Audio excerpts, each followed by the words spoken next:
ഇവിടെ ശ്വാസം പോലും ഭാരമാണ്. പക്ഷെ കടമയുടെ ഭാരമാണ് അതിലും വലിയത്.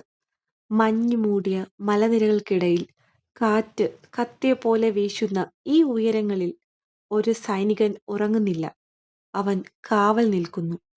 കാലുകൾ തളരുന്നു, കൈകൾ തണുത്തു മരവിക്കുന്നു. പക്ഷെ മനസ്സ് ഒരിക്കലും തളരുന്നില്ല. ഇത് ഒരു ജോലിയല്ല, ഇത് ഒരു പ്രതിജ്ഞയാണ്. രാജ്യത്തിന്റെ ഓരോ നിമിഷവും സുരക്ഷിതമാക്കാനുള്ള പ്രതിജ്ഞ. മരണം അടുത്തു നിൽക്കുമ്പോഴും അവൻ പറയുന്നു, ഞാൻ ഇവിടെയുണ്ട്, നിങ്ങൾ സുരക്ഷിതരാണ്. മഞ്ഞിൽ മറഞ്ഞ ഈ പാതകൾക്ക് ഒരു കഥയുണ്ട്. ധൈര്യത്തിന്റെ, ത്യാഗത്തിന്റെ, നിശബ്ദമായ വീരതയുടെ കഥ. ഇവിടെ വീരന്മാർ ജനിക്കുന്നില്ല, ഇവിടെ വീരന്മാർ രൂപപ്പെടുന്നു.